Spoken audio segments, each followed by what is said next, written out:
केंद्रीय मंत्रिमंडल के मार्केटिंग सीजन 2023 से 24 के लिए सभी रबी फसलों के लिए न्यूनतम समर्थन मूल्य को मंजूरी दी है। मसूर के एमएसपी के अधिकतम 500 रुपए प्रति क्विंटल की मंजूरी दी है। वहीं गेहूं पर 110 रुपए बढ़ाए गए हैं। ये जानकारी केंद्रीय मंत्री अनुराग ठाकुर ने दी है।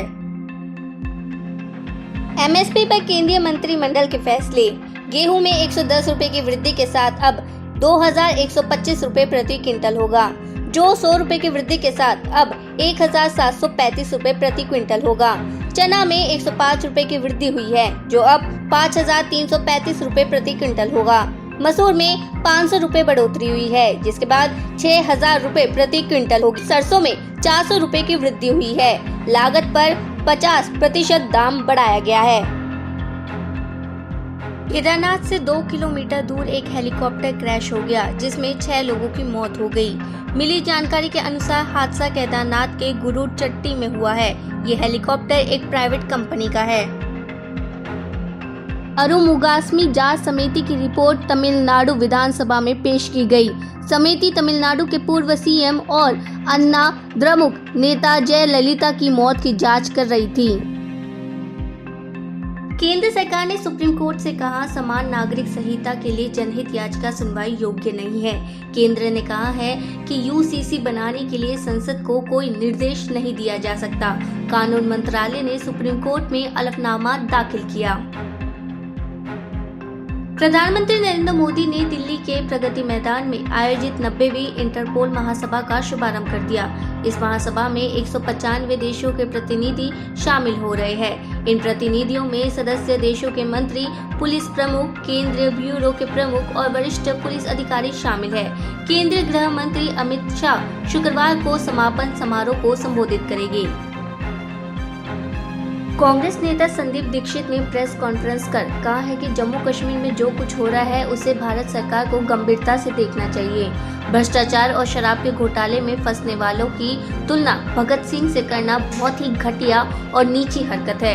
उन्होंने मनीष सिसोदिया से पूछताछ को लेकर कहा कि सीबीआई को पूछताछ खत्म हो जाने के बाद उचित समय पर वीडियो रिकॉर्डिंग जारी कर देना चाहिए। भारतीय क्रिकेट बोर्ड के नए अध्यक्ष रोजर बिन्नी नियुक्त किए गए हैं। वे सौरव गांगुली की जगह ले गए। गांगुली की बीसीसीआई से बहुचर्चित विदाई को लेकर खेल ही नहीं, राजनीतिक गलियारों में भी खूब चर्चा हुई। बीसीसीआई के जो अन्य पदाधिकारी सर्वसम्मति से चुने गए हैं, उनमें सचिव जय शाह, आशीष शेलार, राजीव शुक्ला और देवजीत सेकिया शामिल है। निवर्तमान कोषाध्यक्ष अरुण धूमल आईपीएल के नए अध्यक्ष होंगे। गुजरात की बिल्किस बानो गैंगरेप मामले पर सुप्रीम कोर्ट में 29 नवंबर तक के लिए सुनवाई टल गई है। कोर्ट ने कहा है कि गुजरात सरकार के अलफनामे के जवाब में प्रति उत्तर दाखिल करे। याचिकाकर्ताओं और आवेदकों को अगली सुनवाई से पहले गुजरात सरकार के अलफनामे पर जवाब दाखिल करना होगा। सुप्रीम कोर्ट ने मामले में दाखिल एक याचिका को भी सुनवाई के लिए संबद्ध किया है। एसजी ने कहा है कि तीसरा पक्ष इस मामले में याचिका दाखिल करने का हकदार नहीं है। हमने अलफनामे में साफ किया है। स्पेन के दूतावास ने एक अजीबोगरीब फैसला करते हुए उन 21 भारतीय पहलवानों को वीजा देने से इनकार कर दिया, जिन्हें पोर्टेवेद्रा में अंडर 23 विश्व कुश्ती चैंपियनशिप में हिस्सा लेना था।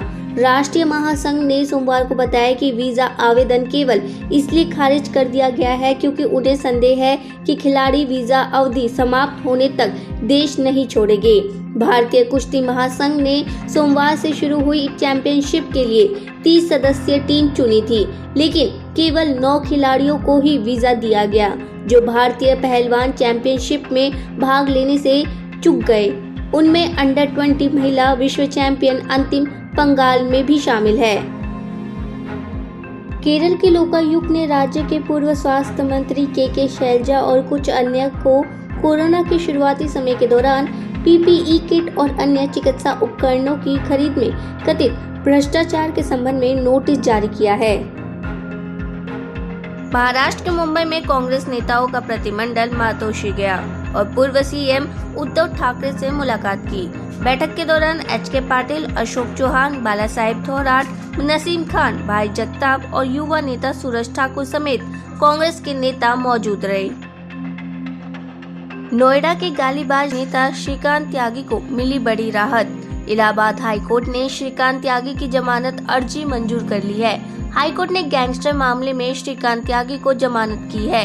हाईकोर्ट के इस फैसले के बाद श्रीकांत त्यागी के जेल से बाहर आने का रास्ता साफ हो गया है। हिमाचल प्रदेश भाजपा कोर कमेटी की बैठक भाजपा के राष्ट्रीय अध्यक्ष जेपी नड्डा के आवास पे हुई। हिमाचल प्रदेश के मुख्यमंत्री जयराम ठाकुर भाजपा के राष्ट्रीय अध्यक्ष जेपी नड्डा के आवास पे पहुंचे थे। खबर है कि भाजपा के राष्ट्रीय अध्यक्ष जेपी नड्डा के आवास पर हिमाचल प्रदेश भाजपा कोर समिति की बैठक में हिस्सा लेने केंद्रीय गृह मंत्री अमित शाह और केंद्रीय मंत्री अनुराग ठाकुर पहुंचे थे। NIA लखनऊ कोर्ट से PFI सदस्य मोहम्मद जैद की अयोध्या पुलिस को कस्टडी सौंप दी है। कोर्ट ने मोहम्मद जैद को 4 दिन की पुलिस कस्टडी में भेजा। बता दें कि जैद को लखनऊ जेल से सुबह 11 बजे अयोध्या पुलिस को सौंपा गया। कोर्ट ने केंद्रीय अन्वेषण ब्यूरो से कहा है कि वह पंजाब नेशनल बैंक धोखाधड़ी मामले में आरोपी भगोड़ा कारोबारी नीरव मोदी के साले मयंक मेहता को बिना किसी ठोस आधार के विदेश यात्रा करने से नहीं रोक सकता। न्यायमूर्ति DY चंद्रचूड़ और न्यायमूर्ति हिमा कोहली की पीठ ने बम्बई उच्च न्यायालय के 23 अगस्त के फैसले को चुनौती देने वाली अपनी याचिका में CBI से कुछ ठोस तथ्य लाने के लिए कहा।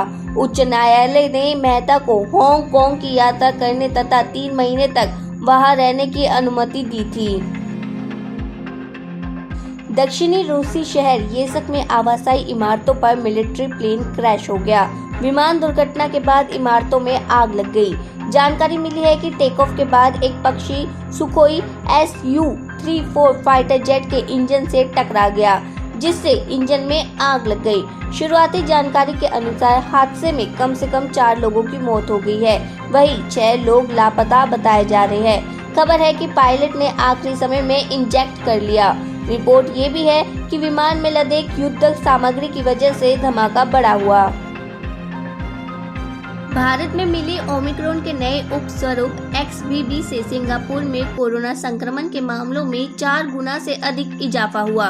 बीते 1 महीने में यहां री-इन्फेक्शन के मामले 15 से बढ़कर 70% तक दर्ज किए गए।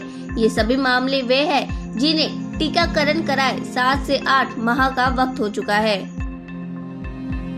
DGCA ने कहा है कि स्पाइस जेट को अपने Q400 इंजन वाले विमानों के ऑयल की जांच 30 दिन की बजाय 15 दिन में करानी होगी। DGCA प्रमुख अरुण कुमार ने कहा है कि इस मामले की गहनता से जांच की जा रही है। अगर स्थिति में सुधार नहीं हुआ तो विमानों को उड़ने नहीं दिया जाएगा। 12 अक्टूबर को गोवा से हैदराबाद जा रहे स्पाइस जेट के विमान में इंजन का तेल एयर कंडीशनर में जाने पर पूरा विमान धुआं सा भर गया था और यात्रियों की जान पर बनाई थी। इस घटना के बाद DGCA ने स्पाइस जेट के लिए सख्त निर्देश जारी किए हैं। अंकिता मर्डर से जुड़े सबूतों की फोरेंसिक लैब से आई रिपोर्ट कोर्ट में पेश की गई। रिपोर्ट में अंकिता के साथ दुष्कर्म न होने की बात सामने आई है। अंकिता की हत्या के बाद ये आशंका जताई जा रही थी कि उसके साथ रेप हुआ है। पोस्टमार्टम रिपोर्ट में भी इस बात की जांच की गई, लेकिन रिपोर्ट में रेप की पुष्टि नहीं हुई थी।